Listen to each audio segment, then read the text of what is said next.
Everyone నమస్తే, welcome back to my channel. So ఈరోజు నేను మీ అందరి కోసం ఒక simple and easy kitchen tip చెప్పబోతున్నాను. అది ఏంటి అని అంటే, మనము ఇక్కడ డీప్ ఫ్రైస్ చేసిన తర్వాత మన కడాయి అనేది ఇలా మారిపోతుంది, చాలా జిడ్డుగా, అసలు చూడడానికి కూడా బాగోదు. కాబట్టి ఇది ఎలా క్లీన్ చేసుకోవాలి అనే టిప్ మీకు చెప్పబోతున్నాను. సో ఇక్కడ స్టవ్ ఆన్ చేసి వాటర్ అనేది ఫుల్గా వేసుకోకూడదు, 1 ఇంచ్ గ్యాప్తో వేసుకోవాలి. 1 ఇంచ్ గ్యాప్తో ఎందుకు వేసుకోమని చెప్తున్నాను అంటే, మనకి వాటర్ అనేవి బాగా బాయిలింగ్ అవుతాయి.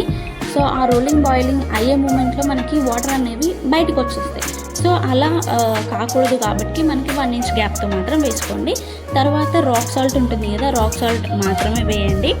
సో తర్వాత నెక్స్ట్ వచ్చేసి సర్ఫ్, మనం ఏ సర్ఫ్ అయినా సరే యూజ్ చేస్తాం కదా మన ఇంట్లో, ఆ సర్ఫ్ వేసుకోండి. నెక్స్ట్ వచ్చేసి లెమన్, ఒక ఫుల్ లెమన్ తీసుకోండి, దాంట్లో స్క్వీజ్ చేసుకోండి. స్క్వీజ్ చేసిన పీసెస్ కూడా దాంట్లోనే వేయండి. సో దాంట్లో ఆ లెమన్లో ఏమైనా ఎక్సెస్ ఉన్నా కానీ దాంట్లోనే ఉండిపోతాయి, కాబట్టి ఆ లెమన్ పీసెస్ కూడా అందులోనే వేయండి. సో ఇక్కడ వీడియోలో చూపిస్తున్నట్టుగా మనకు ఈ వాటర్ అనేవి చాలా బాయిల్ అవ్వాలి. సో ఇక్కడ బాయిల్ అయినాక స్టవ్ పై నుంచి దించేసుకున్నాను. దించేసాక ఇక్కడ సో వాటర్ కూడా తీసేసేయాలి. వాటర్ తీసేసినాక మనము రోజు వెజిల్స్ ఎలా క్లీన్ చేస్తామో అలానే ఒక స్టీల్ పీస్ తీసుకొని క్లీన్ చేయండి.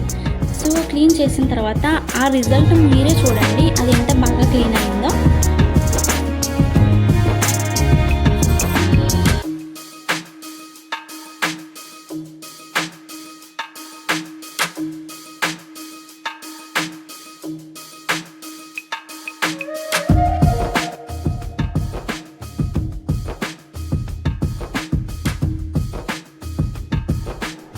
సో మీరే చూడండి ఇక్కడ రిజల్ట్ ఎంత బాగుందో, ఈ కడాయి ఎంత బాగా క్లీన్ అయిందో మీకు బాగా అర్థమవుతుండొచ్చు, చూస్తూనే అర్థమవుతుంది. అండ్ జిడ్డుగా అస్సలు ఉండదు. సో ఇదండి ఈ టిప్ మీకు నచ్చిందా? నచ్చితే మాత్రం please do like, share and subscribe my YouTube channel.